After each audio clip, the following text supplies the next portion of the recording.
Good morning বন্ধুরা। ঘুম থেকে উঠেছি অনেকক্ষণ হলো, তারপর একটু নিজের জন্য টাইম দিচ্ছিলাম, সেগুলো কমপ্লিট প্রায় অনেকটা হয়ে গেছে।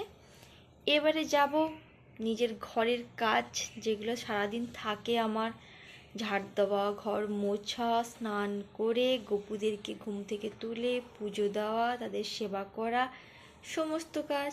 তারপর তো রান্নাবান্না রয়েছে। চলো তোমরাও ভিডিওটা দেখতে থাকো। সকাল সকাল বানিয়ে নিয়েছি ছাতুর শরবত, এটাই এখন ব্রেকফাস্ট হিসেবে খেয়ে নেব। আমার ছাতুর শরবত বানানো কমপ্লিট, এটাই এখন ব্রেকফাস্ট হিসেবে চট করে খেয়ে নেব। এই ছাতুর শরবত খেতে কার কার ভালো লাগে কমেন্ট করে কিন্তু জানিও। আমার তো বেশ ভালো লাগে, আর এটা খেলে পেটটা অনেকক্ষণ ভরা থাকে। এটাতে লেবু দিয়েছি বলে আরও টেস্টটা বেড়ে গেছে। বন্ধুরা, আজকে দুপুরের মেনুতে কি আছে সেটাই তোমাদের সঙ্গে শেয়ার করি। আমার তো সিম্পল মেনু, সবাই তোমরা জানো, দেখে নাও। ডিম ভুজিয়া করে নিয়েছি, নিয়ে নিয়েছি শসা, একটা গোটা শসাকে কেটে নিয়েছি, আলু পটলের তরকারি, সঙ্গে টক দই। এটা দিয়ে আজকে দুপুরের লাঞ্চ কমপ্লিট করব। বন্ধুরা, আমি এইমাত্র দুপুরে সমস্ত খাওয়া দাওয়া কমপ্লিট করে স্নান করে একদম চলে এসেছি, আর একটু স্কিন কেয়ার করতে বাকি আছে, একটু পরেই করছি। তার আগে তোমাদের ওদিকে বৃষ্টি হচ্ছে কমেন্ট করে জানাও তো। আমাদের এদিকে অনবরত টিপ টিপ করে বর্ষা হয়েই যাচ্ছে।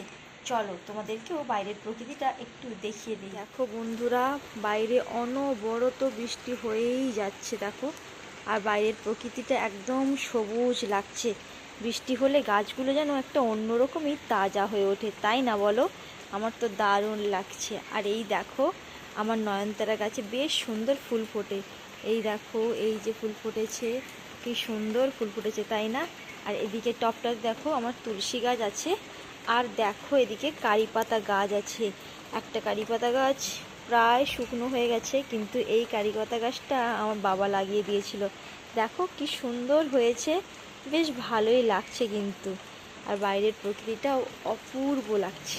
তোমাদেরও কেমন লাগছে কমেন্ট করে কিন্তু জানিও। বন্ধুরা, আজকে রাতের ডিনারে কি কি আছে সেটাই তোমাদের সঙ্গে শেয়ার করি। দেখো, আজকে বানিয়েছি খিচুড়ি, বেগুন ভাজা, ডিম ভাজা, আর নিয়েছি স্যালাড হিসেবে শসা, আর সকালের আলু পটলের তরকারি। যেহেতু বৃষ্টি হচ্ছে তাই খিচুড়ি খেতে ভালো লাগবে। কেমন লাগলো জানিও।